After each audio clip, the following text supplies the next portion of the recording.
Desde APLA creemos que generar espacios de debate es generar transformación. Te invitamos a nuestro primer encuentro virtual de sostenibilidad. Nos estamos preparando para nuestra próxima reunión, trabajando en una nueva plataforma para hacer tu experiencia más amigable e intuitiva. Ya podés agendar este encuentro. Bien, buenos días. Gracias a todos por estar aquí, por participar. Ya resuelto unos temitas técnicos, estamos retomando con normalidad el evento. Nos encontramos aquí en la 23 reunión de logística. Y bueno, espero que nos encontremos a todos con salud en esta situación tan difícil que nos tiene y nos apremia con el COVID. Así que espero que estén juntos a la familia en forma saludable. Muchas gracias a todos los asistentes, a los oradores, a los moderadores, a las empresas socias, a todos los sponsors y las empresas que nos apoyan y muy importante también a todas nuestras cámaras amigas y todos nuestros media partners. Hoy quiero de alguna manera poder comentar cómo vamos a estar haciendo en estos próximos meses, porque vamos a organizar dos reuniones más. Una reunión por primera vez que va a ser la reunión de sostenibilidad, que la vamos a realizar del 28 de septiembre, donde por primera vez vamos a estar tocando ese tema en forma exclusiva. Y luego nuestra tradicional reunión anual del 8 y 9 de noviembre, así los esperamos a todos en esa reunión. Hoy tenemos un sistema de inscripción diferente, una plataforma que llamamos All in One, donde ustedes van a poder estar haciendo networking, van a ver todas las conferencias, van a poder verlas on demand, o sea, van a poder ver las conferencias que se han hecho anteriormente y podemos de alguna manera hacer las reuniones face to face bajo la misma plataforma Zoom. Por lo cual, en ese caso en particular, es muy importante tener en cuenta siempre nuestros principios de compliance para todo este tipo de eventos.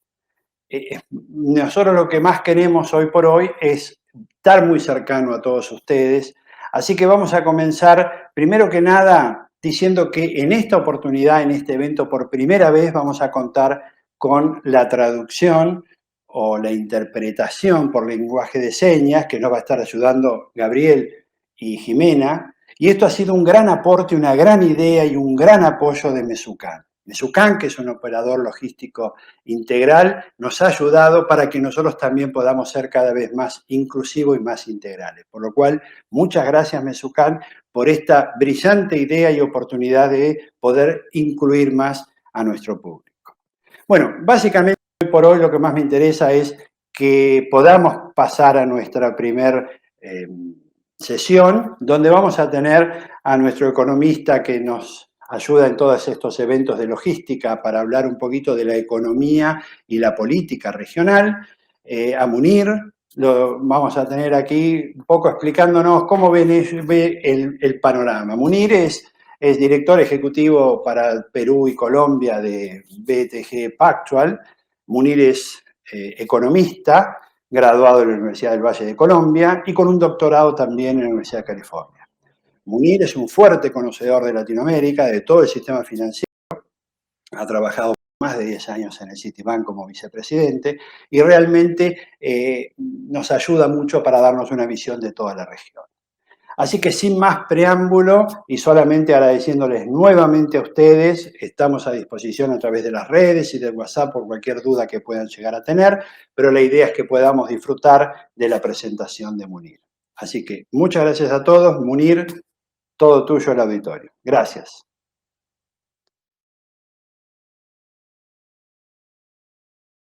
Gracias, Manuel, y como siempre a APLA por darnos la oportunidad de contar efectivamente en dónde está, qué estamos nosotros previendo, cuáles son esas dinámicas que estamos viendo a nivel regional para los siguientes años, porque pues como decimos por acá, prácticamente este año ya se acabó. Entonces tenemos que ir pensando en el cierre del año y pensar en nuestra planificación de los años que vienen. Obviamente, la manera como siempre nosotros pensamos alrededor de la región es cuál es esa dinámica en términos globales que vamos a estar navegando.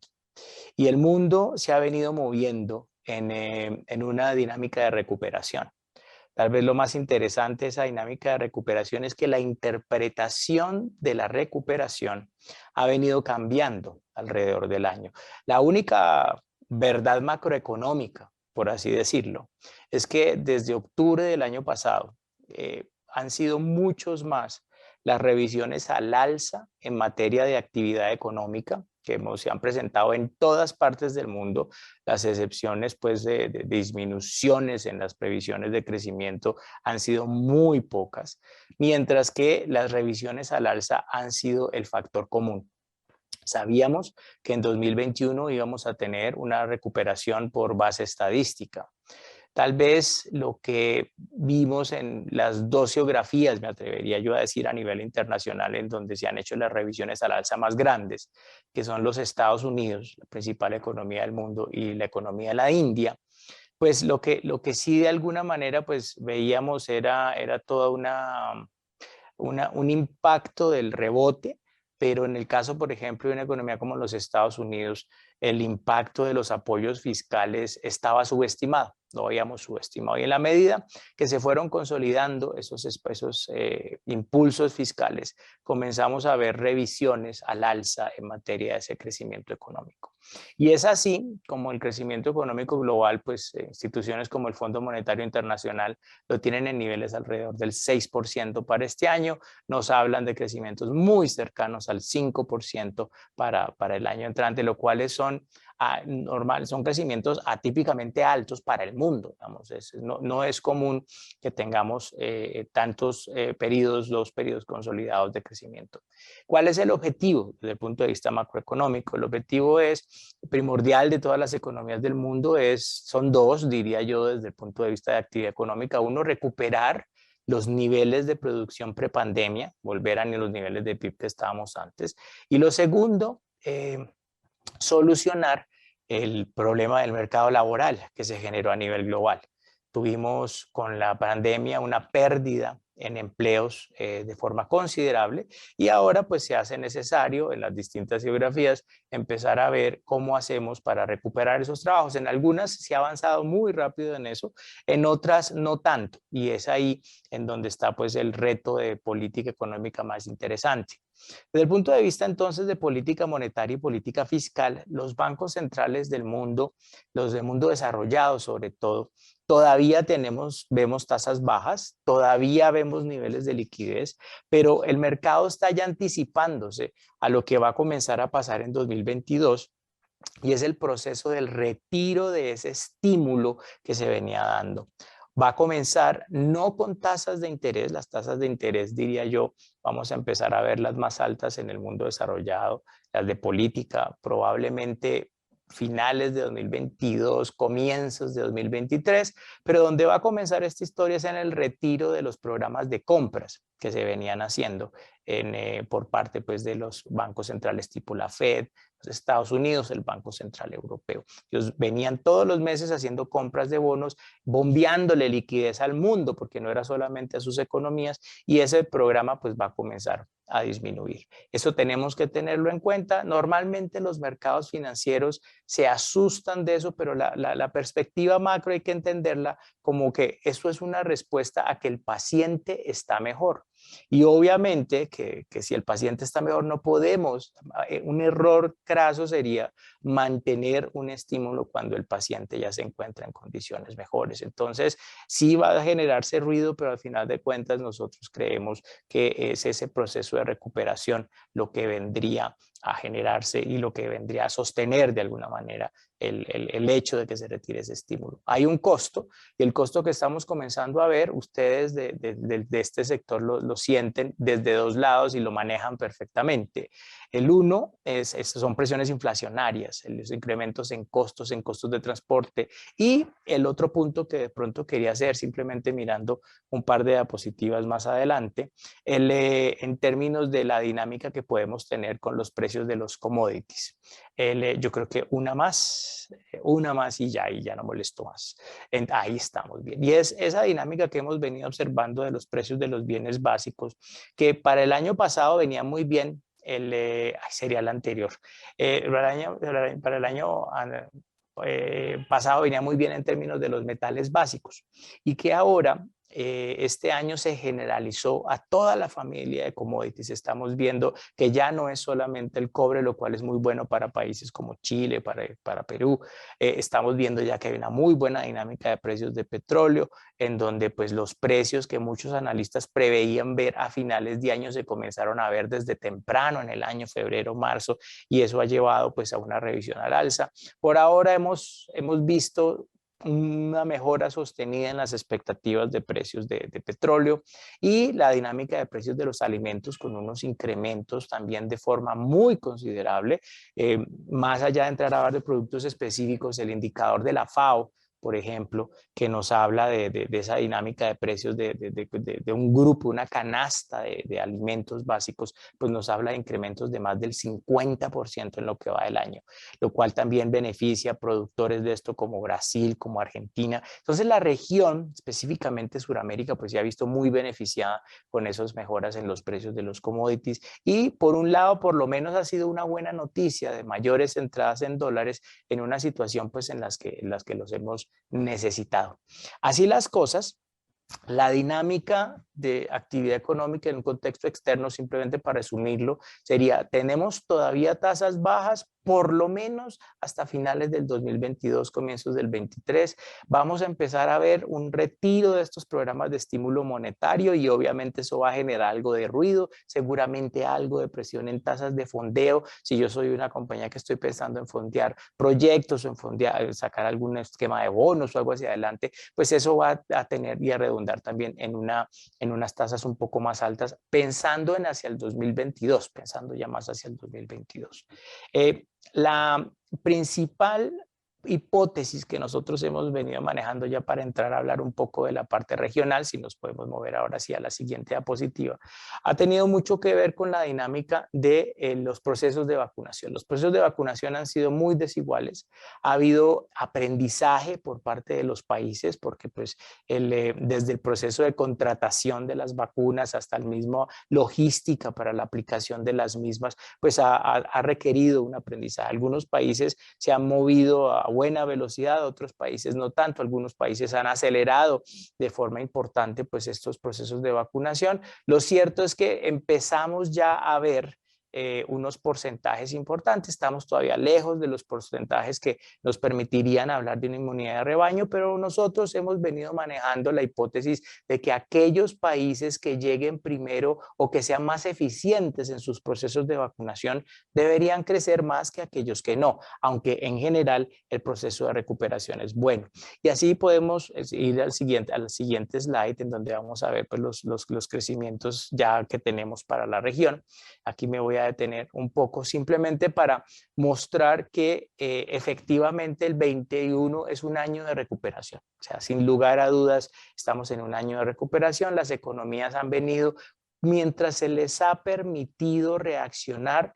El milagro de la economía, que es algo que es de las razones por las que estudié yo esto, es simplemente ver cómo la economía siempre lo sorprende a uno positivamente cuando se le permite reaccionar. Lo que ha hecho de alguna manera que se permita una mayor o menor reacción, pues está asociado a los procesos de vacunación y en general también algunos apoyos que se pueden y que se han podido dar en unos países más que en otros. Tal vez, por ejemplo, el país para el que tenemos sin lugar a dudas la mayor expectativa de crecimiento este año, después de Perú, que ya voy a hacer una mención específica a esa situación, es Chile. Chile es un ejemplo bien interesante de crecimiento económico porque tiene una eficiencia en sus esquemas de vacunación muy buenos y además le dio un impulso muy fuerte a su consumo a partir de estos programas de retiro de sus ahorros pensionales. Ese es desde el punto de vista macroeconómico, lo piensa uno como una ganancia en el corto plazo, el crecimiento de este año va a ser 8.7%, es un problema para los que pensamos de mediano y largo plazo, porque mucha gente se gastó su ahorro pensional en esta pandemia y ahora vamos a tener que pensar ya como países, Chile tendrá que sentarse juiciosamente a ver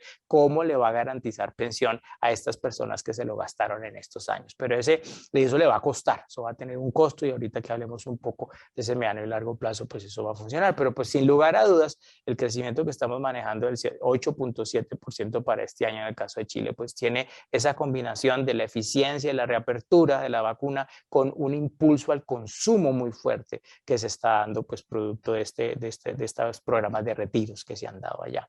Tenemos a una economía brasilera creciendo 5.3%, habíamos arrancado el año diciendo 3%, se ha venido viendo una respuesta bien positiva en materia de crecimiento económico. El costo de eso ha sido inflacionario. Brasil está viendo pues de alguna manera unas presiones inflacionarias significativas y eso ha llevado también a una respuesta de política monetaria fuerte, contundente. Brasil es el país que más ha subido sus tipos de interés en lo que va este año en Latinoamérica y de alguna manera pues al final de cuentas sí estamos nosotros viendo que esa combinación de factores de la economía brasileña, por lo menos entrando este último año de Bolsonaro y ya con miras a las elecciones que tendremos el año entrante, que va a ser un choque de titanes. Básicamente en el caso de Brasil tenemos a Bolsonaro por un lado y probablemente a Lula por el otro. Entonces eso nos va a llevar a una situación bien interesante en materia política, que es de pronto el último tema que quiero tocar brevemente. Para la economía argentina estamos previendo un crecimiento del 6.8%. Si ustedes ven, es el único país, 6.8 sonaría bien, pero es el único país para el que tenemos una situación en donde en el 2020 la economía argentina cae -9. Y luego en el 2021 vemos un crecimiento de 6.8, o sea, sí se crece, pero el crecimiento no es mayor que la caída observada en el año inmediatamente anterior. Y eso pues se debe de alguna manera pues a todas las situaciones de desequilibrios macroeconómicos que se están observando para el caso de la economía argentina y nos está llevando sin lugar a dudas pues toda esa discusión a la búsqueda de esas soluciones macroeconómicas, de esa estabilización desde el punto de vista fiscal, de esa estabilización en términos de los problemas de deuda, combinado como siempre también tenemos ciclo electoral jugando un papel importante en el caso de la economía argentina. Para Colombia estamos previendo un crecimiento del 7% para este año, con miras también en un proceso de recuperación, los procesos de vacunación que han tenido buen lugar y que de alguna manera pues en ese sentido la gran duda que se cierne con Colombia también es el comienzo del ciclo político. Tenemos elecciones presidenciales en mayo y junio del año entrante y pues esas dudas acerca de si, ya voy a mencionar en términos regional, de si vamos para la izquierda o para la derecha en términos de orientación política, pues ha generado siempre dudas en el país. La economía mexicana, un crecimiento del 6% este año, una economía que ha venido reaccionando de forma también positiva, pero digamos que en el caso de AMLO, esa duda que se cirnió sobre los mexicanos en general, sobre esa pérdida de confianza que se tiene para generar de alguna forma mayores atractivos para consumir y para invertir, pues AMLO no ha podido superar eso y eso ha sido un choque bien fuerte. Y tenemos el último caso, que es el caso de Perú, un crecimiento que este año se va a ver muy bueno, es que en verdad el crecimiento del segundo trimestre va a ser como 42% en el caso de Perú, pero pues eso es puro efecto base estadística, ¿no? O sea, es simplemente un rebote gigantesco después de esa caída tan fuerte, después de que Perú fue uno de los países que mostró una de las caídas anualizadas más grandes del mundo el año pasado. Pues obviamente ya después tener una recuperación por base, pues es bastante, voy a decirlo sencillo, obviamente, ¿no? ¿Cuál es el gran reto que tiene Perú hacia adelante?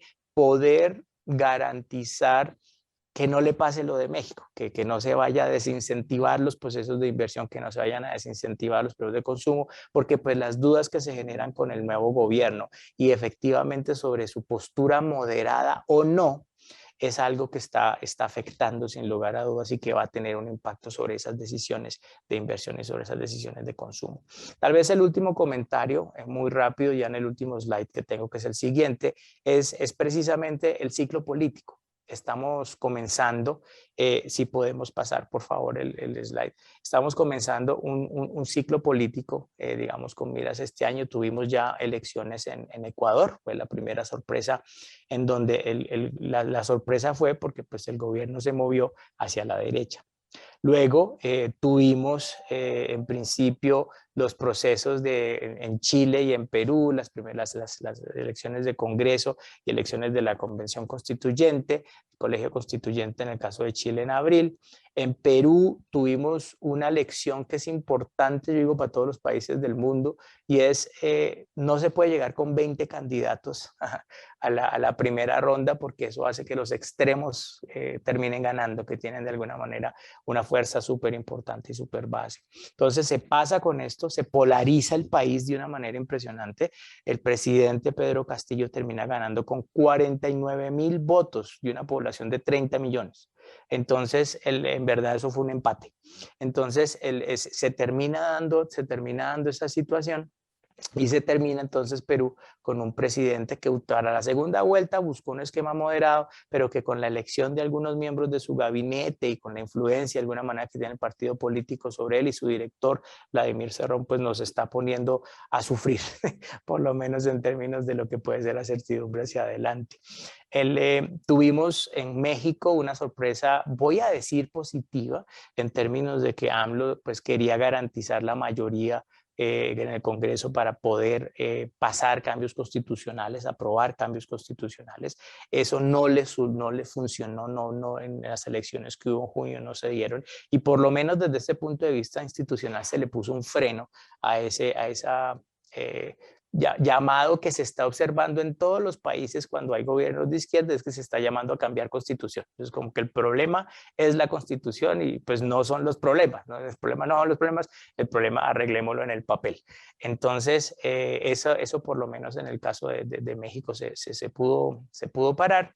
Vamos a tener el siguiente paso que tenemos este año, son las elecciones presidenciales en Chile. Chile se movió hacia el centro. Las elecciones primarias que tuvo pues hace un par de semanas fueron un resultado muy positivo para el caso de Chile, porque se le puso una X gigante a los extremos, tanto al extremo derecho como al extremo izquierda, y eso definitivamente creo que termina siendo también positivo y pensando en las favorables para el mediano y en el largo plazo.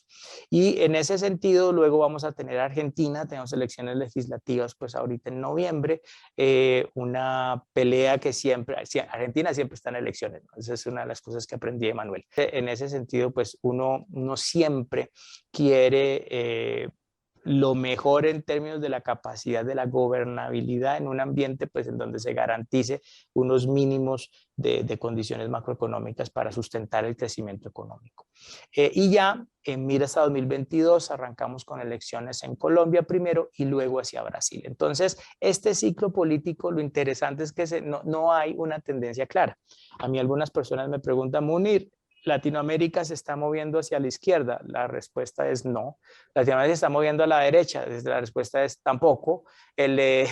¿Hacia dónde nos estamos moviendo? Eso es algo que estamos descubriendo. ¿Qué es lo preocupante? Que eso no tiene derecha o izquierda.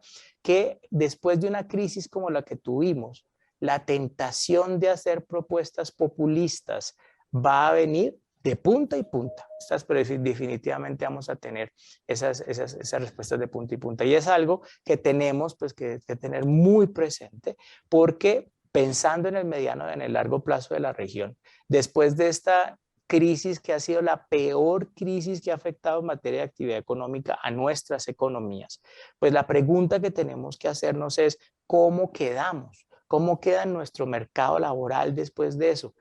Simplemente mirando rápidamente la región uno se da cuenta que la pérdida de creación de puestos de trabajo fue enorme, y que vamos a recuperar esos puestos de trabajo pues va a requerir un poco de política pública, si estamos hablando de flexibilizar esquemas laborales para poder ayudar en eso, de apoyo de algunos casos inclusive en programas de nóminas, pero también terminamos muy endeudados. Como región, nuestros países tuvieron que salir a gastar porque era necesario hacerlo, nadie está diciendo que no, pero ahora tenemos que, una vez comencemos a recuperarlos, empezar y pensar sinceramente cómo vamos a pagar esas deudas, porque sí terminamos más endeudados. Y eso es algo que tenemos que hacer con mucho juicio para evitar repetir lo que ya nos pasó en los 80s. En los 80 veníamos con un ambiente en donde en los 70s había muy buenos precios de commodities, nos endeudamos con miras a que esos precios de los commodities iban a estar por siempre altos,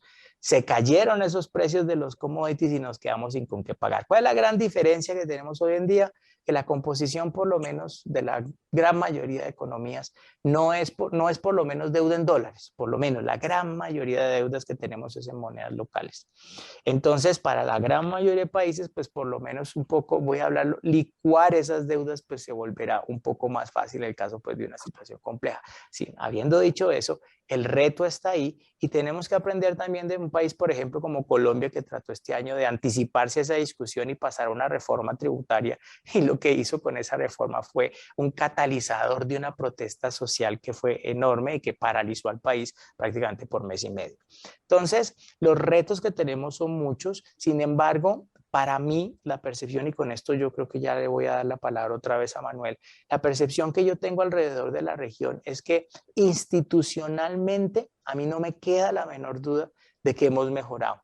No somos esos mismos países de antes, pues obviamente se puede ya entrar a hablar de los detalles de cada uno de los países y cada uno dirá si efectivamente se han dado mejores, pero para la gran mayoría de países a nivel institucional sí han habido mejoras. Y eso lo demuestra el hecho de que sí tenemos elecciones, tenemos gobiernos, pero no hay una forma tan sencilla para esos nuevos gobiernos de tratar de lograr esos cambios que ellos quieren. Los procesos de lograr cambiar la constitución en Perú no van a poder. El presidente va a intentar hacerlo, pero institucionalmente el Congreso no va a estar de acuerdo con ese cambio constitucional. En Chile sí están en ese proceso porque fue un proceso que se votó por mayoría. En México no se va a poder hacer. Entonces, cuando entramos a mirar efectivamente eso, decimos que por lo menos una de las cosas que ha cambiado a nivel institucional es eso, es que sí hay un respeto por lo menos de estas cámaras y el hecho de que acá haya diferencias y pluralidad, llamémoslo así, entre estas instituciones, pues está sirviendo. Uno a veces eso lo ve como el palo que pone a la rueda para que las cosas no funcionen rápido, pero cuando llegan las cosas malas o las presiones que uno no quiere escuchar, pues tener esta institucionalidad funciona. Pero déjenme, simplemente termino aquí rápidamente, Manuel. Bien, perfecto. ¿Me escuchas, Munir? Sí, te escucho, Manuel. Perfecto. Mira, yo tengo un par de preguntas solamente un poco hilando sobre la última presentación que tuvimos tuya, donde obviamente no creíamos que la pandemia se iba a extender tanto y que lo que se hizo inyectando dinero en cada uno de los países podía dar resultados. Luego eso se dilató en el tiempo y como tú dices, ahora dependemos de la recuperación. Los márgenes de recuperación son muy importantes, pero con respecto a un año de una caída tremenda en la mayoría de los países. ¿Cuál es el país que tú sigues viendo, o los dos países que tú sigues viendo que pueden recuperar los niveles pre-pandemia en forma más rápida? Uy, qué buena pregunta, porque el año pasado, cuando hablamos de ese tema, hablábamos yo diría que por hacer la comparación, sí diría que Chile muy rápidamente ya, inclusive en el cuarto trimestre de este año, va a estar ya en los niveles prepandemia. El problema que le salió a Chile, lo mencioné en la presentación, es un problema de mediano y largo plazo, es un problema fiscal, es un problema grande, hay dos problemas, la verdad. El uno es el cómo van a manejar toda esta crisis pensional que se está generando, o sea, ellos empujaron la economía de forma súper importante, entonces ellos sí van a llegar a esos niveles, pero les va a tocar asumir unos costos de forma muy significativa para poder garantizar una pensión a esos chilenos que quedaron con cero de ahorro pensional. Eso por un lado. Y lo otro es que con la reapertura del colegio constituyente, esta constitución yo creo que va a quedar con una cantidad de derechos y los derechos cuestan. Y los deberes serán más bien pocos. Entonces, en ese orden de ideas, vamos a tener que estar muy pendientes de Chile y el costo fiscal que va a tener cada uno de los derechos que quede escrito en el proceso constituyente. Entonces, te diría, Chile lo podría recuperar relativamente rápido. Digamos, te anticipaste a la segunda pregunta que tenía, la has respondido sin haber hecho la pregunta, pero un poco a lo que iba es, tú dijiste algo como si vamos a la izquierda en algunos países o vamos a la derecha. Parecería ser que ya empieza a no haber tanto espacio para ser tan progresistas o tan conservadores. Es como que los gobiernos que nosotros creíamos que iban a ser muy progresistas están siendo más conservadores de lo que uno esperaba, y aquellos que uno esperaba muy conservadores empiezan a ser más progresistas porque evidentemente la sociedad, como tú lo dijiste, está pasando una crisis grande en Latinoamérica. En ese contexto tú ves que el caso específico, como lo has mencionado, de Perú, o el caso específico, para ir de un extremo al otro, el caso específico que has mencionado de Colombia, que intentó una reforma tributaria para poder tener mejores, digamos, balance de las cuentas fiscales. ¿Tú ves que Perú va a poder avanzar rápidamente en lo que es el mejoramiento de la economía, más allá de lo que tú dijiste, que por la abrupta caída se va a ver una abrupta recuperación? ¿Cómo lo ves en el mediano plazo? Porque es un desafío para este presidente, ¿no? Así es, Manuel. No, y que tal vez el punto que estás haciendo es súper importante. Hoy en día, tal vez el gran reconocimiento de algunos de las posiciones y partidos políticos que tendían a ser conservadores es que incorporaron el apoyo social y la política social y los programas sociales dentro de su agenda. Eso es completamente nuevo, eso no se veía. Y es una cosa interesante porque si acá decimos se volvió más papistas que el Papa. Entonces, hemos visto también que han sido, por ejemplo, el caso particular de algunos países, los que más han empujado por el mantenimiento de esos programas sociales. No se han preocupado tanto por los costos y eso pues uno le sorprende, digamos. Y del otro lado, lo cierto es que pues, posiciones políticas ideológicas que eran mucho más abiertas y pensando solamente en eso, entienden que ya, como dicen por ahí, pues a la vaca no se le puede matar para que siga dando leche, o sea, están empezando a entender que no se puede apretar. Entonces, una de las lecciones tal vez, espero que positiva en unos años que volvamos, entonces que sigamos conversando acá, Manuel, y que podamos decir, hola, sirvió para llevar a una moderación en postura económica, porque creo que ambas aproximaciones están bien. Yo creo que uno no puede ignorar y concentrarse solamente en tenemos que pagar y vamos a hacer juicios en lo fiscal cuando uno tiene una población que está pasando necesidad. Yo creo que eso, ese equilibrio hay que saberlo manejar. En el caso particular de tu punto, que es el de Perú, desafortunadamente el problema que estamos viendo ahora, nosotros revisamos a la baja los crecimientos del 22 y del 23 de Perú. Lo teníamos en el 22 en casi el 4% crecimiento de Perú. Lo bajamos a 3,4, 3.4%. Y algo parecido más alrededor del 3.2 para el 23. ¿Por qué? Porque lo que está garantizado institucionalmente hablando con Perú, primero es el mantenimiento de la incertidumbre, segundo es ese choque de trenes entre el Congreso y el Poder Ejecutivo que se va a mantener. Entonces, si seguimos viendo intenciones del gobierno de buscar, por ejemplo, la Asamblea Constituyente, así le digan en el Congreso que no, y la única manera de hacerlo es que el Congreso esté de acuerdo con eso, pero ellos siguen intentándolo, pues el tiempo que se gaste en eso es tiempo que yo debería estar gastando en la recuperación económica, es lo que yo estar gastando en reformas, es lo que y eso pues va a terminar afectando el crecimiento económico. No tanto en los proyectos de minería, porque pues los proyectos de minería uno ve, se pueden dar en todas partes del mundo mientras las condiciones financieras se mantengan, pero sí a nivel del consumo de los peruanos y de la inversión asociada hacia Perú. Yo creo que ahí sí podemos ver algo de impacto negativo, por eso bajamos esas perspectivas, porque pues hay todavía mucha incertidumbre y todo pareciera indicar que el Pedro Castillo de la primera vuelta de elecciones presidenciales es el verdadero, el de la segunda, que era el moderado y que decía como que no, como que ese no es. Entonces, en la medida que eso se vaya confirmando, pues obviamente pues no vamos a poder mantener ese optimismo que teníamos inicialmente, digamos, sobre el crecimiento económico de Perú para el 2022 y el 23. Perfecto. Bueno, lo bueno de esto es que el año que viene vamos a volver a hablar sobre lo mismo y veremos cómo han cambiado o no este tipo de tendencias y cómo ha resultado al final estas percepciones que tenemos con los cambios en los gobiernos. Yo creo que coincido plenamente, cada vez hay menos espacio para las cosas porque la población tiene que estar bien y la generación de trabajo tiene que ser una prioridad en toda América Latina. Hemos tenido una destrucción de la masa laboral muy grande y tenemos que recuperarla. Munir, te agradezco enormemente por tu tiempo. Disculpa también por haber demorado un poquito porque tenemos este problema técnico. Así que, bueno, muchísimas gracias nuevamente y te vamos a volver a convocar como siempre. Muchísimas gracias, Munir. Claro que sí, Manuel, como siempre, un gusto.